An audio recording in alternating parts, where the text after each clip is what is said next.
Muy buenas tardes. Gracias a todos por responder a la convocatoria.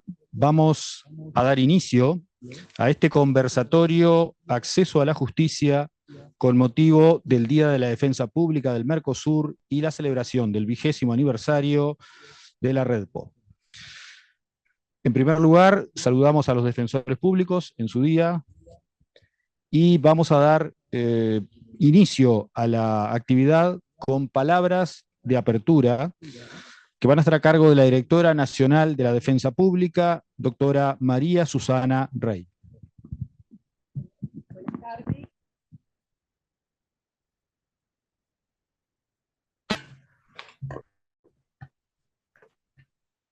Buenas tardes, bienvenidos.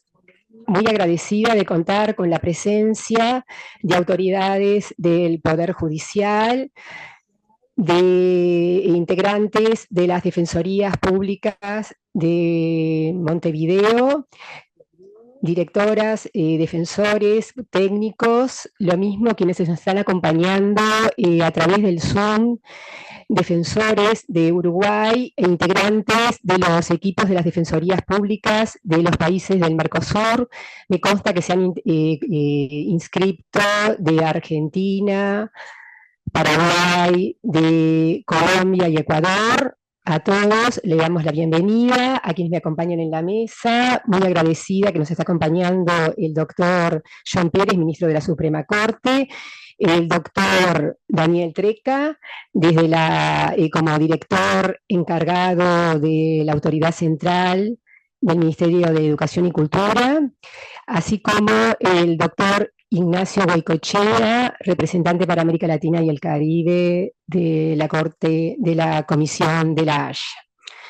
Nos parecía muy importante la fecha en el día de hoy en que celebramos el Día de la Defensa Pública Oficial del Mercosur, realmente convocarlos para celebrar esta fecha tan importante en que se eligió este día, 22 de noviembre, por haber sido el que en el año 1969 se firmó la Convención Interamericana de Derechos Humanos, o Pacto de San José de Costa Rica, que es una herramienta muy utilizada a lo largo del trabajo de los defensores.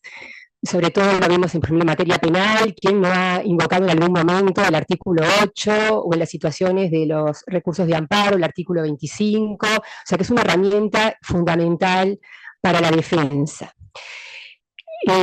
Así que desearles a todos felicidades en este día, y yo le voy a pasar la palabra al doctor John Pérez, si puede ser. Muchas gracias. Muchas gracias. Buenas tardes. Antes que nada, un feliz día de la defensa pública, muy merecido. A efectos, entraré en el tema. A efectos de una adecuada comprensión de las reglas de Brasilia, debemos tener claros dos conceptos claves como son los de acceso a la justicia y el de las barreras que impiden o dificultan ese acceso.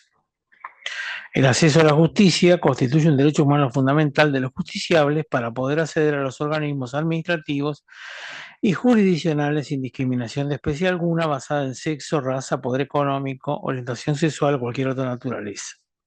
En especial los derechos humanos, para efectivizar o defender sus derechos subjetivos, en especial los derechos humanos, y resolver los conflictos de intereses en los que se ven enfrentados de manera efectiva. Esta última característica es de suma importancia, ya que no basta solo la concesión de los determinados recursos o medios de defensa, sino que los mismos deben ser efectivos. Y no pueden considerarse efectivos aquellos recursos que por las condiciones generales del país, e incluso por las circunstancias particulares de un caso, resulten ilusorios. Como acertadamente se expresara en la 14ª Cumbre Judicial Iberoamericana realizada en Brasilia, el sistema judicial se debe configurar y se está configurando como un instrumento para la defensa efectiva de los derechos de las personas en condición de vulnerabilidad. Poca utilidad tiene que el Estado reconozca formalmente un derecho si su titular no puede acceder de manera efectiva el sistema de justicia para la tutela de ese dicho derecho. Cabe resaltar que si bien la dificultad de garantizar la eficacia de los derechos afecta con carácter general a todos los ámbitos de la política pública, es aún mayor cuando se trata de personas en condición de vulnerabilidad, dado que éstas encuentran obstáculos mayores para su ejercicio. Ahora bien, existen diversos factores que coadyuvan a que no se pueda lograr el acceso efectivo a la justicia. Dentro de esos factores podemos ignorar la existencia de barreras culturales, económicas, físicas. Por consiguiente, para que la protección sea efectiva, se debe no solo tener la posibilidad de acceder al proceso, sino que en su realización debe existir una mínima garantía de poder ejercer adecuadamente su derecho. De nada vale consagrar el derecho a acceder a un procedimiento si no se garantiza su adecuado acceso a la justicia y si no se establecen los requisitos mínimos que se deben cumplir los procedimientos para poder satisfacer la finalidad para la que fueron establecidos. Asimismo, se deben adoptar medidas para que protejan a las personas en situación de vulnerabilidad. Para ello, es importante tener bien claro cuáles son las personas en condiciones de vulnerabilidad y las posibles medidas a adoptar a fin de garantizar el acceso de los mismos al sistema de justicia. En este orden, las reglas de Brasilia consideran en condición de vulnerabilidad aquellas personas que por razón de edad, género, estado físico, mental, circunstancias sociales, económicas, encuentran dificultades para ejercitar su plenitud ante el sistema de justicia, de los derechos reconocidos por el ordenamiento jurídico. Asimismo, si bien deja liberada la concreta determinación de las personas en condición de vulnerabilidad en cada país, teniendo en cuenta las características específicas e incluso su nivel de desarrollo social, ya que esto varía. Es decir, no solo encasilla dentro de una única categoría las distintas circunstancias de vulnerabilidad, sino que considera que se debe tener en cuenta las características específicas de cada país para incluir o no dentro del concepto de vulnerabilidad. En este orden, podemos catalogar a las personas vulnerables teniendo en cuenta la edad, la discapacidad, la pertenencia a comunidades indígenas, la victimización, migración y desplazamiento interno, pobreza, género, pertenencia a minorías o privación de libertad. Con relación a la edad, las reglas toman en cuenta dos grupos vulnerables. Los niños y adolescentes, encuadrando aquella categoría toda persona menor de 18 años, salvo que haya alcanzado la mayoría de edad de acuerdo a la legislación, y los adultos mayores cuando se encuentran en dificultades atendiendo sus capacidades funcionales para ejercitar su derecho ante la justicia.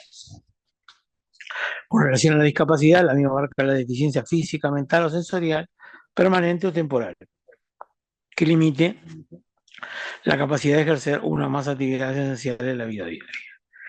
Respecto de la víctima, todas las personas la define como toda persona física que ha sufrido un daño ocasionado por una infracción penal, incluida tanto la lesión física o psíquica como el sufrimiento moral y el perjuicio económico. Se considera en situación de vulnerabilidad aquella víctima del delito que tenga una relevante limitación para evitar o mitigar los daños y perjuicio derivado de la infracción penal. Respecto a la migración y desplazamiento interno, las reglas contemplan dos situaciones claramente diferenciables.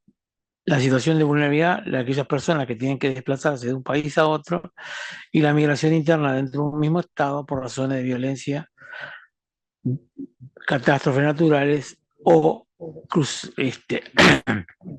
violaciones de los derechos humanos sin que hayan cruzado una frontera estatal. La pobreza es una causa de exclusión en el plano social y cultural. En cuanto al género, se entiende por discriminación contra la mujer toda distinción, exclusión o restricción basada en exceso que tenga por objeto resultado menoscabar o anular reconocimiento o ejercicio de la mujer. Se considera violencia contra la mujer cualquier acción o conducta basada en el género que cause muerte, sufrimiento físico, sexual o psicológico. En cuanto a la pertenencia a minorías, puede constituir también una causal de vulnerabilidad la pertenencia de una persona a una minoría nacional o étnica, religiosa y lingüística. En cuanto a la privación de libertad, se considera la privación de libertad la que ha sido ordenada por la autoridad competente, ya sea por motivo de la investigación de un delito o por una condena penal, por enfermedad o por cualquier motivo. Cuanto a los destinatarios de la regla de Brasilia, las reglas de Brasilia están destinadas específicamente a todos aquellos operadores que de una u otra forma forman parte del sistema de justicia son encargados de su aplicación. Por consiguiente, serán destinatarios del contenido de las presentes reglas los responsables del diseño, implementación y evaluación de políticas públicas en el sistema de seguridad y todos los operadores que prestan funciones del sistema, por ejemplo, los encargados de aplicar la ley, jueces fiscales de la defensa de los justiciables, defensores públicos, abogados y profesionales de derecho. Para garantizar el efectivo acceso a la justicia, se proponen las siguientes medidas: proporcionar información básica de los derechos que asisten a las personas de vulnerabilidad, así como los procedimientos y requisitos, incentivando la cultura cívica sobre tales extremos. Se propugna la asistencia jurídica en todos los órdenes jurisdiccionales a través de la defensa pública de calidad especializada y gratuita en las condiciones de vulnerabilidad. Esta defensa debe abarcar desde antes de un procedimiento judicial en todas las jurisdicciones e instancias judiciales, así como la asistencia letrada al detenido. En el caso de una cuestión que se está viendo en América Latina, se garantiza que la persona no sepa el idioma en el país que se encuentra, se garantizará el uso de intérprete cuando el extranjero no conozca la lengua o lenguas oficiales o la de la comunidad. Otra norma importante que se aconseja es revisar las reglas del procedimiento para facilitar el acceso de las personas en condición de vulnerabilidad. Simplificar y divulgar los requisitos para el ordenamiento para la práctica de determinados actos a fin de favorecer el acceso a la justicia de las personas en condición de vulnerabilidad sin perjuicio de la participación en otras instancias que puedan conllevar el ejercicio de acciones en defensa de los derechos de las personas. Promover la oralidad, disminuir los efectos del retraso de la resolución judicial sobre la situación de las personas en condición de vulnerabilidad. Adoptar todas las medidas que sean necesarias para evitar retrasos en la tramitación, la pronta resolución ejecucial, así como la ejecución rápida de lo resuelto. Promover la elaboración de formularios de fácil manejo, accesible y gratuito para las personas usuarias, especialmente en aquellos supuestos en que no se preceptiva la asistencia letrada. Se recomienda la adaptación de los procedimientos para permitir la práctica anticipada de prueba en la que participe la persona en condición de vulnerabilidad, para evitar la reiteración de declaraciones. Prever las medidas de especialización de los profesionales, operadores y sistemas de justicia para la atención de las personas en condición de vulnerabilidad. Acercar los servicios de justicia a aquellos grupos de la población que se encuentran en lugares geográficamente lejanos o con especiales dificultades de comunicación. Este es un aspecto que estamos en este momento poniendo en el plan estratégico del Poder Judicial con el desplazamiento tanto de jueces como de defensores para llegar más a la población. Se impulsarán las formas alternativas de resolución de conflictos, promoviéndose y difundiendo, tomando en cuenta las circunstancias particulares de la vulnerabilidad de cada persona afectada. A ese efecto hay que informar previamente a los usuarios la naturaleza, el tipo de apoyo que pueden recibir, las formas y condiciones a que pueda acceder el asesoramiento jurídico.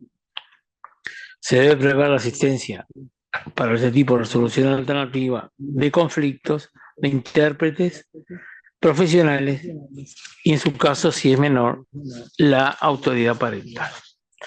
Se velará para que toda intervención del acto judicial se respete la dignidad de la persona en condición de vulnerabilidad, otorgando un trato específico adecuado a las circunstancias propias de la situación. Se debe garantizar que la persona en condición de vulnerabilidad sea debidamente informada sobre la naturaleza de la situación judicial en la que va a participar y su papel en la misma y los derechos que puede ejercitar, el tipo de apoyo, la información y la institución que puede prestar un apoyo, la forma y condiciones que pueda acceder a asesoramiento jurídico. La información se debe prestar desde el inicio del proceso y durante toda su tramitación, desde el primer momento. La información se debe prestar de acuerdo a las circunstancias determinantes de la condición de vulnerabilidad y de manera que se garantice que llegue a un conocimiento a la persona destinataria. Se promoverá que las víctimas reciban información sobre los elementos del proceso judicial, posibilidad de obtener la reparación del daño sufrido, la denuncia, cómo puede hacer la denuncia, el curso dado a su denuncia y las fases relevantes del proceso. Se procurará informarles sobre las decisiones judiciales que puedan afectar su seguridad. Se deben adoptar todas las medidas necesarias para reducir las dificultades de comunicación que afecten la comprensión del acto judicial, en el que participe una persona en condición de vulnerabilidad, garantizando que ésta pueda comprender su alcance y significado. Se deben utilizar términos gramaticales simples y comprensibles, que respondan a las necesidades particulares de las personas en condiciones de vulnerabilidad, incluidas en esta, evitando expresiones o elementos intimidatorios cuando no fuera necesario. En cuanto a las resoluciones judiciales, se deben emplear términos y construcciones sintácticas sencillas, sin perjuicio de su rigor técnico. Se fomentarán los mecanismos necesarios para que la persona en condición de vulnerabilidad comprenda los juicios, vistas, comparecencias y cualquier actividad judicial de la que participe. Se velará que la comparecencia en acto judicial de una persona en condición de vulnerabilidad se realice de manera adecuada a las circunstancias propias de dicha condición. Con carácter previo a cualquier acto judicial, se deberá proporcionar a la persona en condición información directamente relacionada con la forma de celebración y comparecencia. Asimismo, que se encuentre familiarizada con el entorno en que se realizará, así como todo término y dato relevante al respecto. Previa a la celebración, se procurará la prestación de asistencia por personal especializado destinada a afrontar las preocupaciones y temores ligados a la celebración de la vista judicial,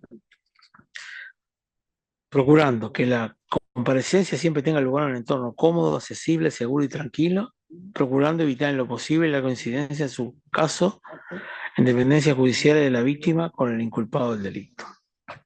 Se procurará que los actos se celebren en tiempo, puntualmente, de acuerdo a lo que se pedirá. Se recomienda analizar la posibilidad de constituir la prueba o anticipo jurisdiccional de la prueba cuando sea conforme al derecho aplicable. Hay que adaptar el lenguaje a las condiciones de la persona en condición de vulnerabilidad, tales como edad, grado de madurez, nivel educativo, capacidad intelectiva, el grado de discapacidad o las condiciones socioculturales. Se debe procurar formular preguntas claras con una estructura sencilla, evitando emitir juicios o críticas sobre el comportamiento de la persona, en especial de las víctimas.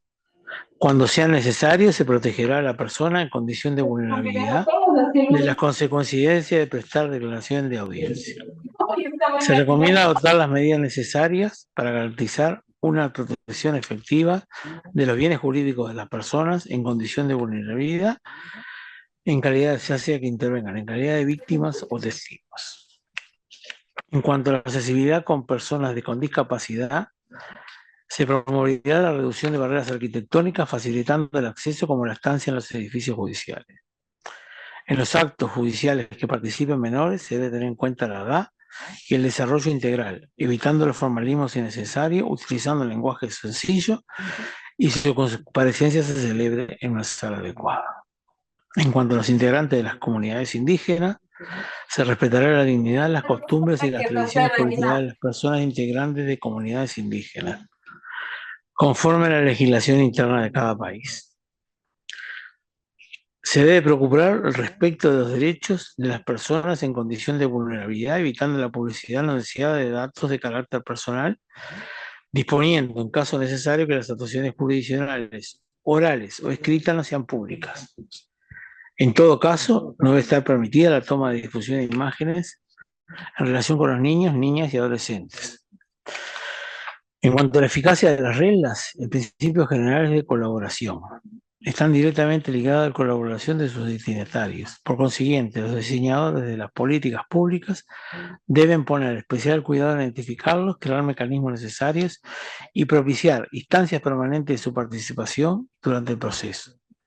Se destaca la importancia de que el Poder Judicial colabore con otros poderes del Estado en la mejora del acceso a la justicia de las personas en condición de vulnerabilidad.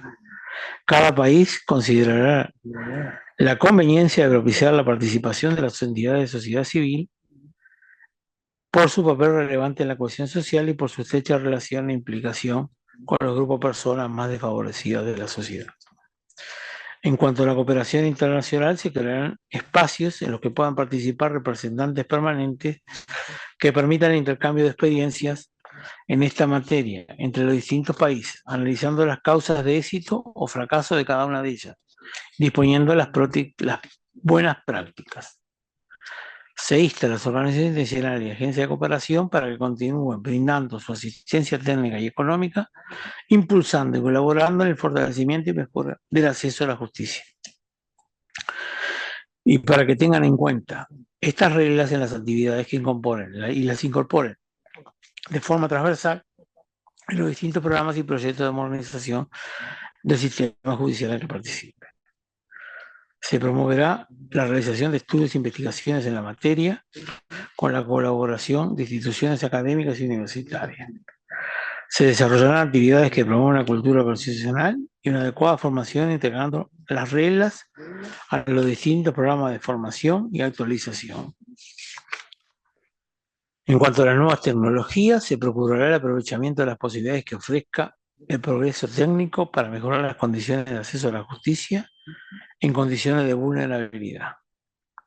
Se elaborarán instrumentos que recojan las mejores prácticas de cada uno de los sectores de vulnerabilidad y puedan desarrollar el contenido de las presentes reglas. Otro aspecto importante es la difusión de estas reglas, fomentando asimismo actividades con los medios de comunicación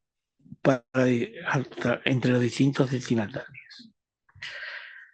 Estas reglas están supervisadas por una comisión de seguimiento que tiene 5 miembros, con un máximo de 9 designados por la Cumbre Latinoamericana, que tiene por finalidad elevar a cada plenario de la cumbre un informe sobre la aplicación de las presentes reglas, proponer un plan de marco de actividades a efecto de garantizar el seguimiento de las tareas de implementación del contenido de las presentes reglas en cada país, y a través de los órganos de la cumbre promover ante los organismos internacionales, hemisféricos y regionales, así como las cumbres de presidentes y jefes de Estado de América, la definición de elaboración, adopción y fortalecimiento de políticas públicas que promuevan el mejoramiento de las condiciones de acceso a la justicia por parte de las condiciones de vulnerabilidad. Proponer modificaciones y actualizaciones al contenido. Espero que esta apretada síntesis del escaso tiempo de que dispuse de las reglas de Brasil en materia de acceso a la justicia hayan sido de utilidad. Muchas gracias.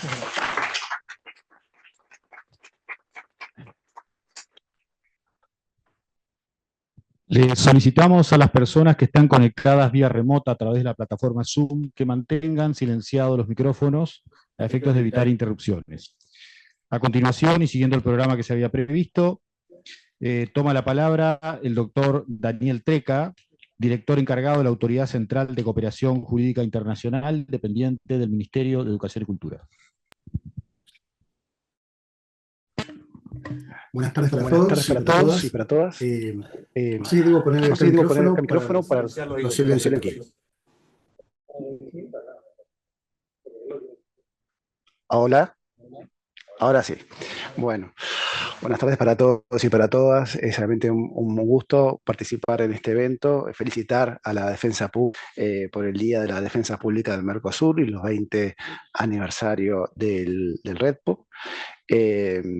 En nombre del doctor Pérez y doctora Rey, agradecer al Poder Judicial por la amable invitación a participar en este evento y que comparto también mesa con el doctor Ignacio Goicoechea, representante para la Conferencia de la Haya de Derecho Internacional Privado, con el cual hemos trabajado hace ya muchísimos años. Y es un gusto también estar presente con tantos defensores públicos que a lo largo de los años también he tenido el placer y el privilegio de trabajar con todos ustedes, así que realmente un gusto. Bueno, en mi breve presentación, la idea es justamente presentar en familia lo que viene a ser un proyecto, en realidad, de convenio.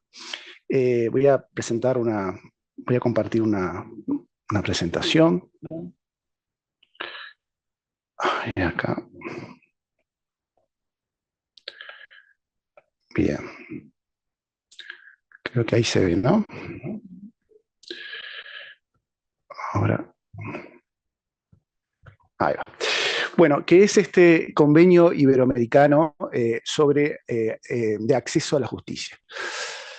Este es un acuerdo que todavía no está aprobado, es un acuerdo que este es un proyecto de acuerdo, se está negociando, pero bueno, queríamos ir adelantando algunas de las ideas fuerza que tiene el convenio. Del año 2021, 4 organizaciones, que son la Conferencia de Ministros de Justicia de los Países Iberoamericanos, la COMGIB, la Cumbre Judicial Iberoamericana, la Secretaría General Iberoamericana, la CEGIB, y el Programa Iberoamericano de Acceso a la Justicia, el PIAJ, iniciaron trabajos preparatorios para la elaboración de un acuerdo con la idea de tener normas vinculantes en la materia. Recién estuvimos escuchando lo que sin duda es muy importante, como las 100 reglas de Brasilia, que Uruguay las adoptó por acordada, y muchos países también lo hicieron de esa forma. Pero es cierto que para otros países que quizás no lo hayan adoptado de esa manera, son muy importantes, pero son normas de soft law o de guías de buenas prácticas. La idea es pasar a tener un convenio donde tenga normas vinculantes entre los países, algunas que van a ser autoejecutables una vez que los países formen parte de los convenios, y a otros con un desarrollo más bien programático, en virtud que obviamente la necesidad de contar y dotar al sistema de justicia con los presupuestos a veces necesarios para llevar a cabo estos derechos, ¿no? Luego se hizo con el apoyo del programa europeo Eurosocial un primer borrador que se discutió en profundidad por los talleres del Ministerio de Justicia, con el Ministerio de Justicia de la COMGIB, y también se identificaron las prioridades de 52 organizaciones de la sociedad civil de la región en la materia de acceso a la justicia. Con eso se arribó a un primer borrador en diciembre del 2023 del convenio, que fue luego difundido a través de, bueno, en la página de la COMGIB se encuentra, y difundido para el análisis de todos los ministerios de justicia.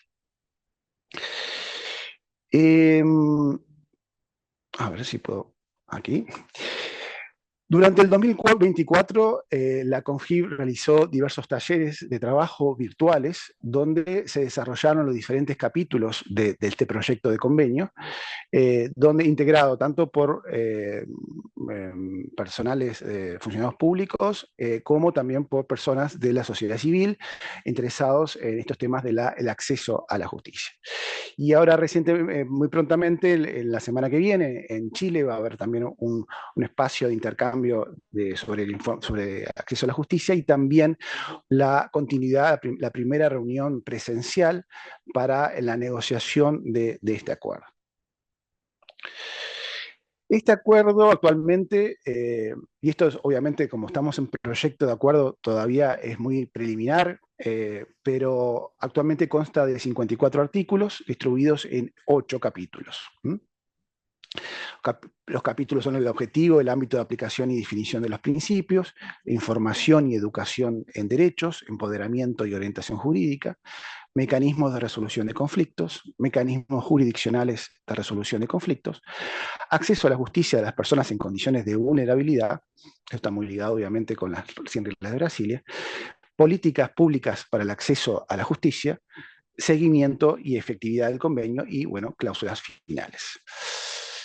El objetivo entonces del convenio es garantizar el derecho humano de acceso a la justicia con la finalidad de salvaguardar su pleno ejercicio y a obtener soluciones a sus necesidades jurídicas de conformidad con los estándares de derechos humanos.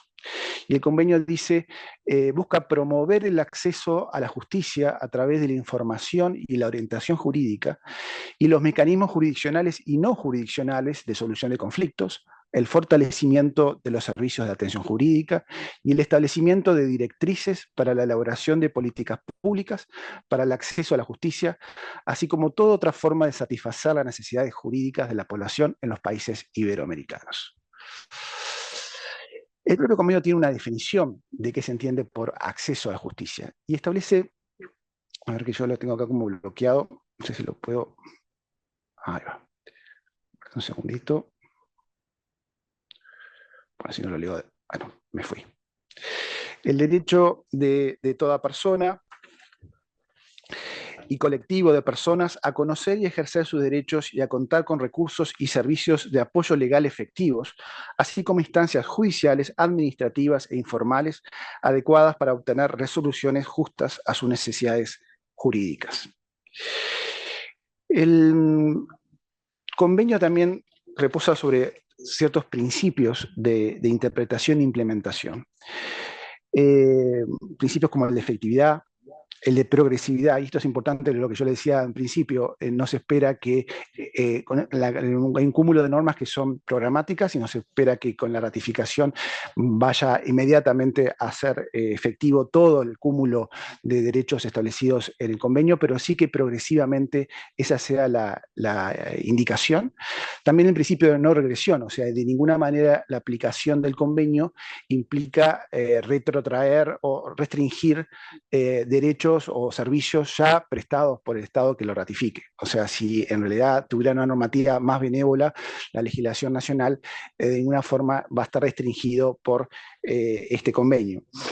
La integralidad en el sentido del análisis del acceso a la justicia, no solo con un enfoque judicial, sino que también involucra a otros actores, como auxiliares de la justicia, como incluso la sociedad en su totalidad. Un enfoque de derechos humanos, un enfoque de derecho de género, la interseccionalidad, en casos que vincula con varios elementos de, por ejemplo, a veces de discriminación, la pluriculturalidad, la igualdad y no discriminación y la centralidad de la persona, cuando uno realiza la planificación de políticas de justicia. Algunos aspectos son muchos los que establece el convenio, pero hice un resumen.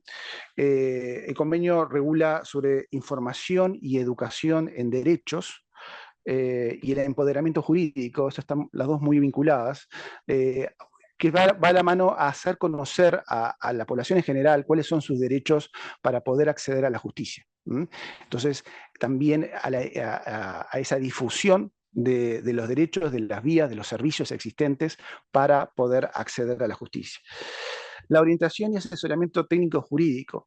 Esto va ligado a que no solamente ese acceso a la justicia es acceso a un tribunal, sino que muchas veces es poder obtener información que orienta jurídicamente para la resolución de un conflicto que quizás no derive luego en una presentación un escrito ante un juzgado, pero que sí da una solución a una necesidad jurídica de la persona. La formación, la sensibilización y difusión, justamente lo estamos referenciando.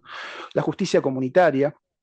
Bueno, esto va a depender también de las realidades de los países. Hay países donde tienen una justicia comunitaria de pueblos originales, que hay una coexistencia entonces de esa justicia comunitaria de pueblos indígenas originales de la justicia formal. También en otros países, y también al ser relevado, es la justicia itinerante, que prevé la situación también en países donde la justicia formal no tiene en todo el territorio del país posibilidad de que la persona pueda acceder a la justicia, y entonces establecen mecanismos para acercar, muchas veces es hasta con una especie de tribunales móviles, ¿no?, que hacen acercar a la justicia a los lugares más recónditos del país. También se hace referencia a conceptos modernos como la justicia terapéutica, en especial en los casos donde, por ejemplo, se comete un delito menor producto de un consumo problemático de drogas, y quizás la sanción mejor, la pena mejor, no es la pena de privación de libertad, sino una sanción donde busque que la persona pueda escapar de esa situación de problemas de drogas y que no vuelva a reincidir en esta situación. También la justicia restaurativa, como hacer introducir de alguna forma también a la víctima o el ofendido en la solución, y poder, en algunas, porque muchas veces está pensada la política, sobre todo la política criminal, como que el destinatario es la sociedad en su conjunto, pero evidentemente hay una víctima que a veces requiere también ser restaurado, aunque sea simplemente con un pedido de disculpas, bueno, también tener esa contemplación. Con el tema de, vamos a ver que en realidad la mayoría del convenio regula aspectos domésticos del acceso a la justicia, pero tiene algunos artículos que regula a los aspectos de la justicia en procesos transfronterizos, que es tema que va a desarrollar mayor profundidad el doctor Goicoechea. Pero igualmente se establecen principios que son básicos y que en Uruguay ya datan desde el siglo XIX, ¿no? Que es la igualdad de trato procesal a extranjeros. Es brindarle entonces al extranjero litigante foráneo, los mismos derechos que tendría un nacional, un residente en el Uruguay, para acceder a la justicia. Quiere decir que si a nuestros residentes en Uruguay, a nuestros nacionales, pueden acceder, por ejemplo, a la Defensoría Pública si cumple con determinados criterios, bueno, el extranjero o el residente en el extranjero también, cumpliendo esos mismos criterios, podrían acceder a la justicia, ¿no? Al acceso a la justicia. También esto es más novedoso, la posibilidad de la asistencia legal en procesos transfronterizos. Más novedoso entre comillas, porque en definitiva hay muchos convenios, acá tenemos presente a muchos defensores públicos que han intervenido en casos, por ejemplo, de sustracción internacional de menores o en alimentos, donde la parte no se desplaza, no está en el Uruguay litigando, sino que se encuentra en el extranjero y se le brinda desde el Uruguay una asistencia legal gratuita y en contacto con ese solicitante, con ese requirente que está en el extranjero. Pero puede pasar en casos mucho más amplios, y eso nos pasa mucho en la consulta, nosotros como autoridad central, cuando, por ejemplo, una persona recibe un traslado de demanda en el extranjero, por un juicio que se está ventilando en el extranjero, y le dice, yo tengo un plazo, me corre un plazo de 15 días, fui a hablar acá con un abogado uruguayo y me dice que él no puede contestar esa demanda, que es un proceso que está en el extranjero, lógicamente. Entonces, ¿qué posibilidad hay de poder conseguir, si cumple con las condiciones que cumpliría cualquier persona que vive en ese país, con la asistencia legal gratuita del otro Estado para que pueda cumplir con contestar esa demanda? Uruguay tiene algunos convenios, ha ratificado, por ejemplo, el convenio sobre beneficio de litigar sin gastos del Mercosur, y seguramente tenemos ya, esperemos que el año que viene podamos ser parte también de un convenio de La Haya del 80 sobre justamente acceso a la justicia, que también va a facilitar ese acceso a la justicia a las personas que, por ejemplo, quieren lidiar desde Uruguay hacia otros países, o no, pongo el caso de Uruguay, pero cualquier otro país sería el caso. Y después la cooperación judicial transfronteriza. Este es un elemento que es muy importante, porque sobre todo en zonas de frontera. Imaginamos el caso, por ejemplo, en Uruguay de Rivera, Santana de Livramento o Chichuy. Se dan situaciones cotidianas. Yo siempre bromo de que hay, sin duda debe haber hasta más casos internacionales que nacionales en esas ciudades, porque no es muy difícil encontrar casos de derecho internacional privado con personas vinculadas, residentes en ambas márgenes de la frontera. Así que también tiene normas que fomenta la cooperación judicial transfronteriza. También tiene normas que yo decía estaban también ligados a lo que acababa de mencionar el doctor Pérez, sobre el acceso a la justicia de personas en condiciones de vulnerabilidad. También se definen las causas de vulnerabilidad con el mismo criterio que las reglas de Brasilia, y establece medidas específicas orientadas a las personas y grupos y condiciones de vulnerabilidad y la protección de los derechos de las víctimas.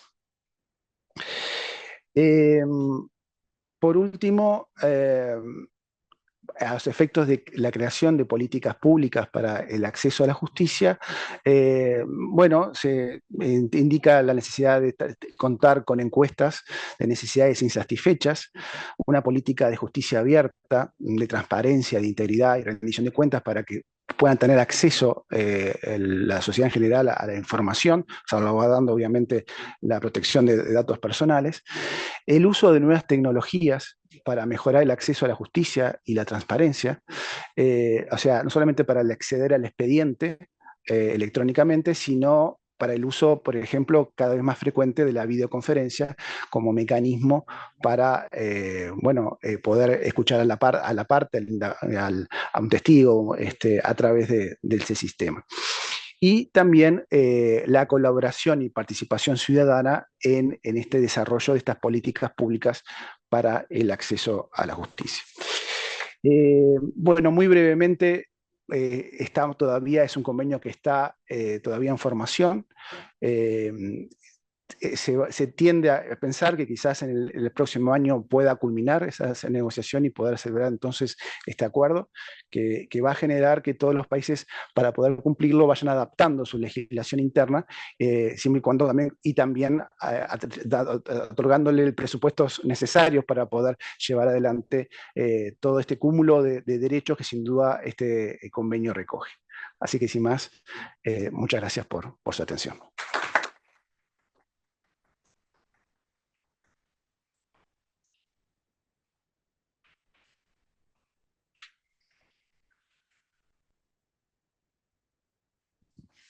Continuando con el programa, le vamos a dar la palabra a través de la plataforma Zoom al doctor Ignacio Goicoechea, es representante regional para América Latina y el Caribe de la Conferencia de La Haya. Doctor, si ya está conectado, puede arrancar cuando quiera. Muchísimas gracias. Buenas tardes con todas y todos. Un especial saludo al Poder Judicial de Uruguay, felicitarlos por esta iniciativa, en la persona del ministro John Pérez Vignani y de la defensora María Susana Rey. Y saludo también a mi amigo y de tantos años de trabajo común también, Daniel Treca. Agradezco en nombre de la Conferencia de La Haya de Derecho Internacional Privado esta oportunidad de celebrar con ustedes el Día de la Defensa Pública del Mercosur.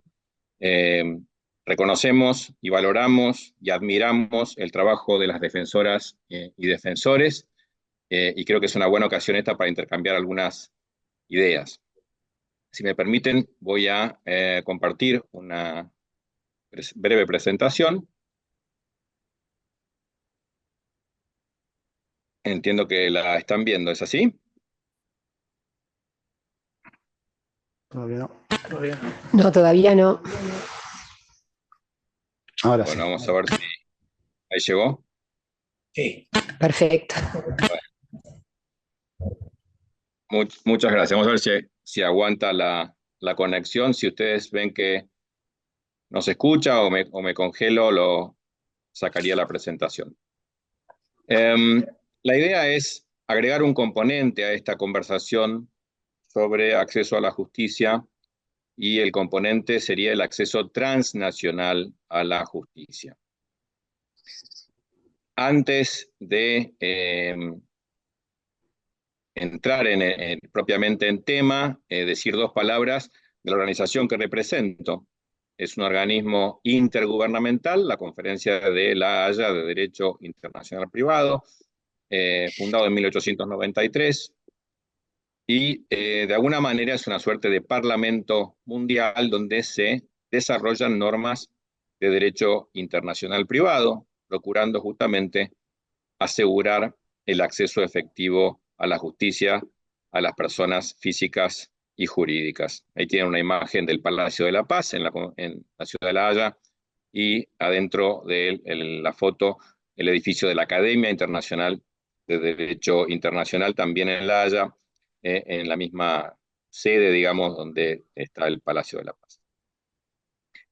¿Qué temas aborda este organismo, Derecho Internacional Privado? Bueno, esencialmente toca temas de familia, de niñez, temas de litigios internacionales, reconocimiento de documentos públicos, la apostilla, y también algo de derecho comercial y financiero, y ahí en la placa ven varios de los temas que están plasmados en convenios internacionales de este organismo, que tiene actualmente 91 estados miembros, es decir, esta mesa de negociación internacional la componen 91 países. En la imagen ven que cubre todos los continentes, con una notoria carencia, si se quiere, en el continente africano aún.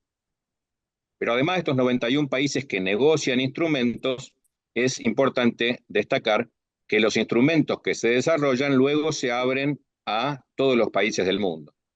Por eso, en este momento hay 158 países en el mundo que tienen algún instrumento de la Conferencia de la Haya en vigor.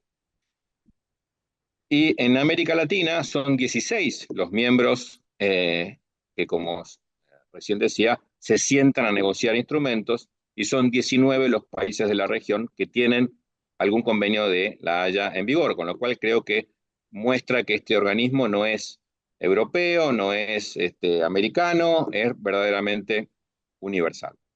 Además de esta sede en la ciudad de La Haya, que es su sede primigenia, contamos con una oficina regional en la ciudad de Buenos Aires, que tengo el privilegio de dirigir, y otra en la ciudad de Hong Kong para Asia-Pacífico. El trabajo de este organismo se divide en dos partes: esta negociación de instrumentos hasta su culminación. Normalmente son instrumentos vinculantes o convenciones. Si bien se ha ya experimentado y aprobado un documento de principios, el primero, la otra segunda acción que toma este organismo es darle seguimiento a estos instrumentos para tratar de asegurarnos que toquen personas, que realmente esta aspiración de facilitar el acceso a la justicia se concrete y no queden en textos, en libros que realmente no cambian la vida de las personas. Entonces, ahora sí, con esta breve introducción, por lo menos para que sepan desde dónde les hablo, entrar en el tema de acceso a justicia. Me encanta la definición del profesor uruguayo Eduardo Vescovi, pero creo que no voy a perder tiempo en la parte teórica del acceso a la justicia, que ustedes la conocen, y seguramente el profesor Vescovi ustedes también lo conocen. Pero me gusta esta integralidad del concepto, ¿no? Que no es solamente llegar a un mostrador con una demanda, acceso a el mostrador, a la justicia, a iniciar, sino esa visión holística de acceso a la justicia efectiva que también incluye los actos procesales necesarios para llegar a una sentencia, y después esa sentencia además tiene que tener perspectivas de una ejecución efectiva y en un tiempo razonable, porque si no, sin todos estos elementos, de poco le vale al ciudadano o ciudadana presentar una demanda en un tribunal. Y a nivel global, ¿no? Desde Naciones Unidas y esta Agenda 2030, hay un consenso en que tenemos que garantizar este acceso a la justicia en todos los rincones del mundo, sin discriminación alguna. Y por eso se nos ha puesto la meta de promover el Estado de Derecho y asegurar la justicia para todos, dice, para todas las personas que habitan este planeta.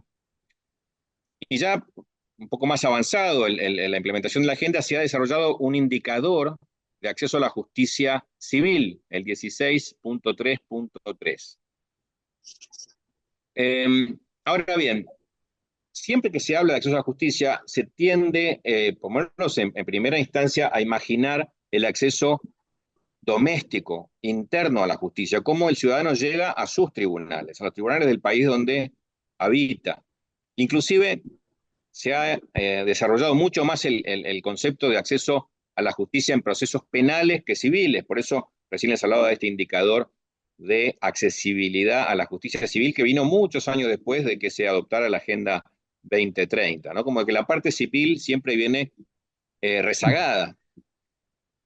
Ni hablar de lo que venimos a introducir hoy, que es la parte internacional, que ya el doctor Treca hacía referencia cuando hablaba de este valioso protocolo que están desarrollando a nivel iberoamericano, donde se habla de cooperación jurídica, de situaciones internacionales. En el mundo que vivimos creo que es bastante obvio que se multiplican las situaciones internacionales de acceso a la justicia, que llamaríamos acceso transnacional a la justicia. Imagínense en temas de familia y niñez, cuestiones de reclamos de alimentos en el extranjero, derechos de contacto, visitas que hay que obtener cuando las personas, los progenitores viven en distintos países.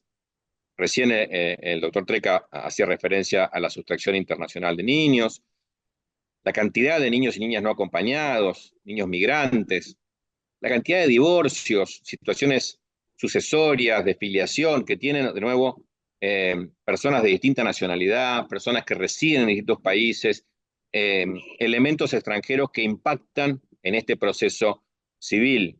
Ni hablar del comercio internacional, ¿no? Hoy, a través de Internet, desde nuestro ordenador, estamos contratando, comprando productos en otros países, cerrando contratos. Y esto nos lleva a que el acceso a la justicia exceda por lejos ese primer concepto de acceso al tribunal que tengo cerca de mi domicilio o de mi empresa. Y esto nos lleva, y también hoy se habló en la mesa, la necesidad de garantizar acceso a justicia, y estamos pensando no solo en el litigio judicial, sino también a situaciones no judiciales y resoluciones amigables, que también tienen hoy ya impacto en situaciones transfronterizas de mediación, de conciliación, que requieren otra vez una cooperación efectiva para que las partes tengan ese acceso a justicia, inclusive en situaciones, de nuevo, extrajudiciales.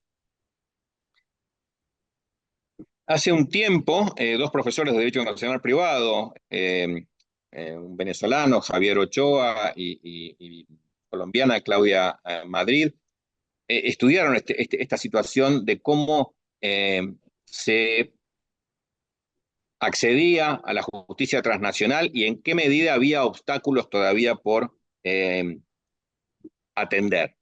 Y en este análisis, que está publicado, es en el curso de OEA 20, en el curso del Derecho Internacional que dictaron en la OEA en Río de Janeiro en 2014, acceso público, llegaban a la conclusión de que había dos grandes barreras para este acceso internacional a la justicia. Una parte normativa, porque los sistemas jurídicos nacionales no tenían todavía, y me animo a decir, no tienen todavía, todas las herramientas necesarias para que esta cooperación jurídica realmente fluya y funcione con la agilidad y efectividad necesarias.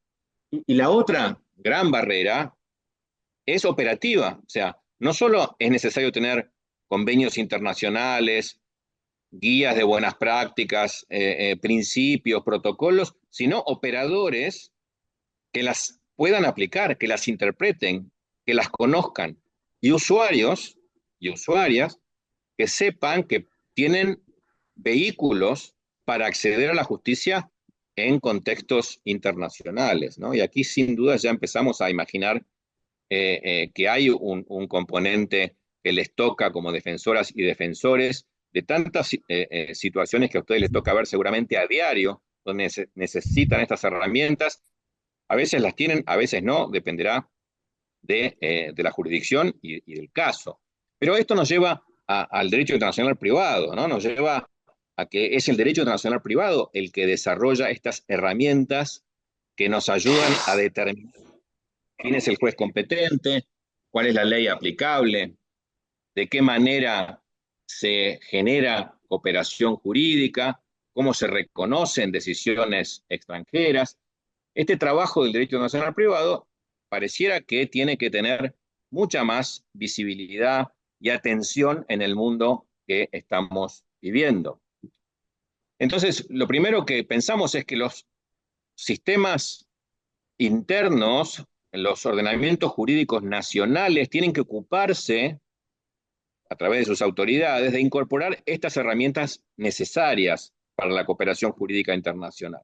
Recién el doctor Treca hacía referencia a algunos instrumentos internacionales que Uruguay está trabajando para incorporar, y seguramente cualquiera de los países de Mercosur y asociados tienen algunos instrumentos en vigor y otros en estudio para incorporar. Así que ahí hay un pendiente, ¿no? Y aclarar también que estos instrumentos pueden venir de foros universales, como es la Conferencia de La Haya, de foros continentales, como es la OEA, y de foros subregionales, como es el Mercosur, y son compatibles y deben ser complementarios, y no se excluye una dimensión de la otra. Por eso, bienvenido sea, y yo como funcionario de la Conferencia de La Haya digo, este protocolo que están desarrollando a nivel iberoamericano y que nos presentó recién Daniel Treca. Hay principios que también facilitan al operador a interpretar normas de manera que fluya y que sea más efectiva la cooperación jurídica, como los principios Ali UNIDROIT, de procedimiento civil transnacional, y los principios ASADIP sobre acceso transnacional a la justicia, donde justamente este profesor Javier Ochoa presentó un libro este lunes pasado en Montevideo. Así que tienen también ahí a mano una herramienta interesante para considerar cuando imaginen las formas de optimizar la cooperación jurídica internacional en el Uruguay y en los países del Mercosur. Este componente de cooperación jurídica internacional es la gran novedad en el derecho internacional privado. Digo gran novedad, y me tengo que referir a los últimos 30 años, pero si hay un área del derecho internacional privado que se desarrolló de una forma increíble en los últimos 30 años, es la cooperación jurídica. Justamente porque la movilidad de las personas y de los negocios obligó a los estados a prestarle atención a esta dimensión importantísima del derecho y del derecho internacional privado. Y se han desarrollado muchas redes, y creo que vale la pena hoy hablar de redes.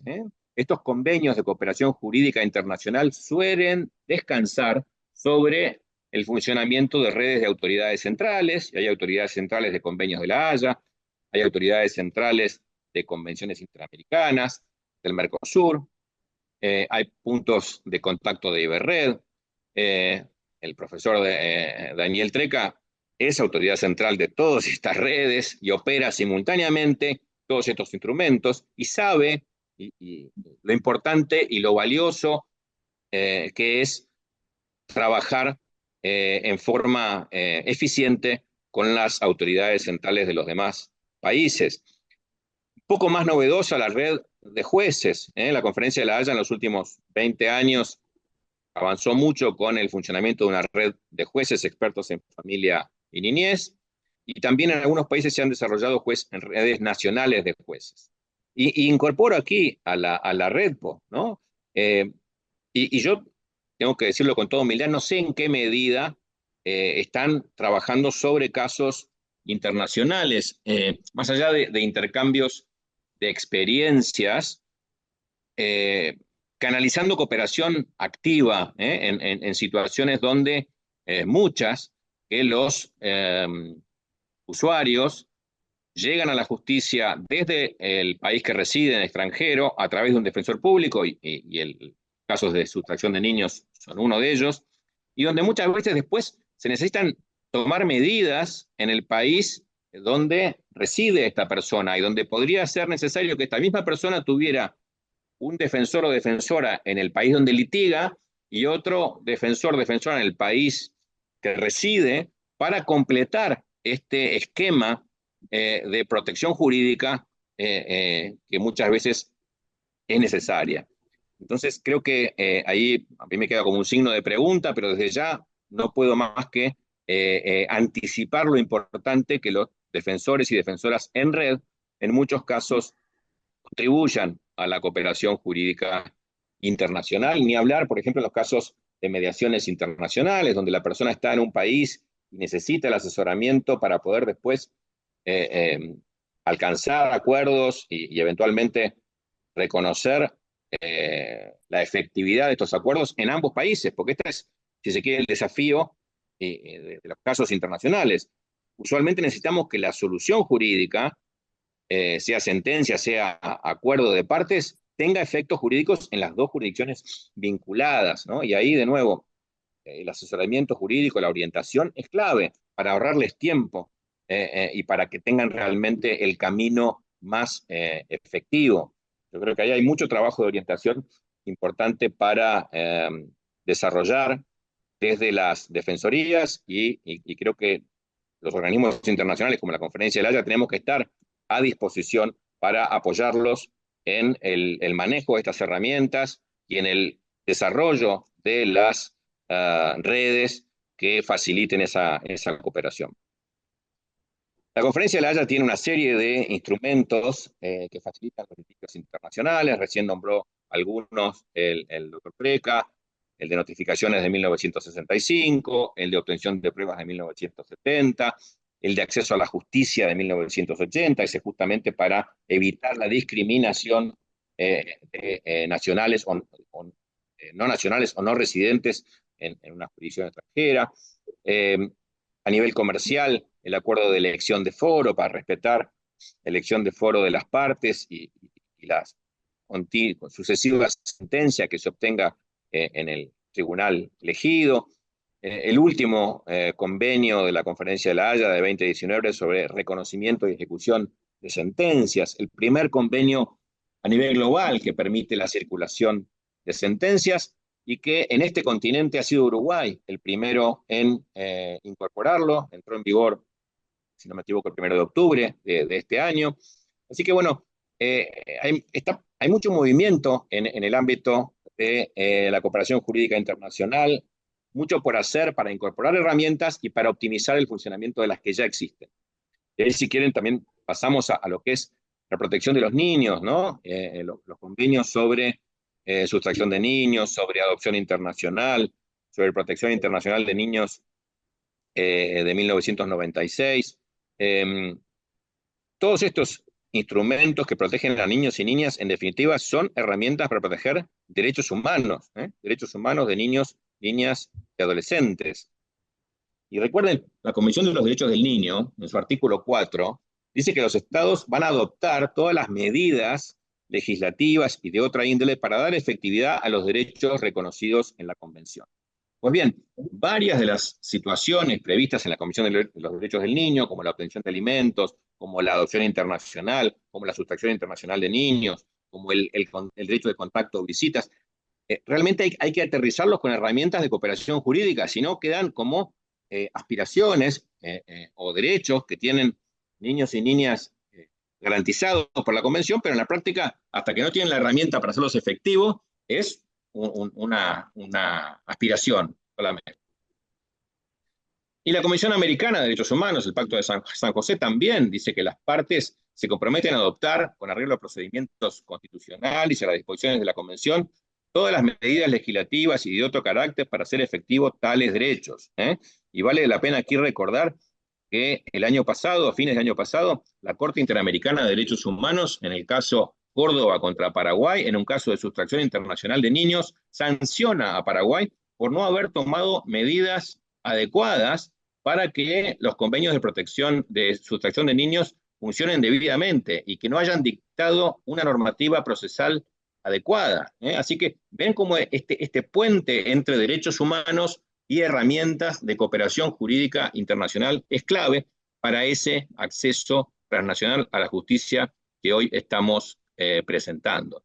Entonces, quizá terminamos con un poco lo que serían los desafíos para redondear estas breves palabras que tuve el privilegio de dirigirles, es que desde la red, y a veces es importante, ¿no? Ese sombrero de red con su institucionalidad, por supuesto, ni hablar de lo que es la Corte Suprema de un país, procurar hacer la incidencia necesaria para que las herramientas de cooperación jurídica lleguen a los usuarios, y para eso hay que primero incorporarlas a los ordenamientos, después hay que capacitar a los operadores, después hay que difundir las herramientas, y después hay que evaluar el funcionamiento. Me gustó mucho esa arista que mencionó el doctor Treca en el protocolo, donde inclusive hablan de medir, ¿no?, el acceso a la justicia, de evaluar qué tan fácil y qué tan efectiva es la posibilidad de acceder a la justicia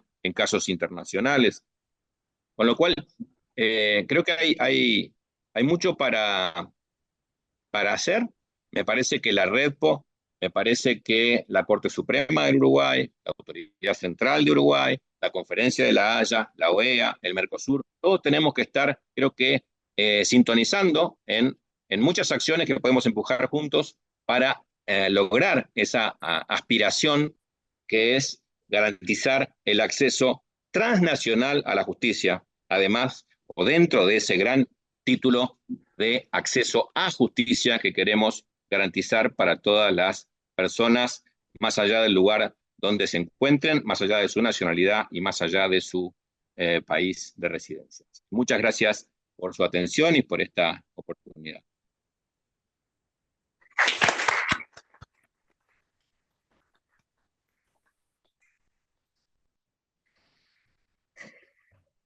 Agradecemos entonces al doctor Goicoechea por su aporte a través de la plataforma Zoom.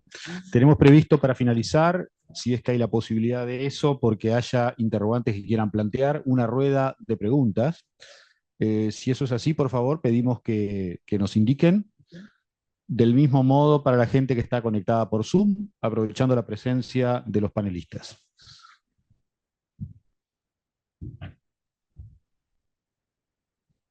Muy bien, no tenemos entonces consultas. Les queremos agradecer por la presencia a todos los que están aquí en la Sala Constitución de la República, la presencia de quienes están conectados a través de la plataforma Zoom. Agradecemos el aporte, el tiempo y el esfuerzo que han hecho los expositores. Muchísimas gracias. Les volvemos a desear a todos los defensores públicos un muy feliz día. Damos por terminado el acto. Muchísimas gracias.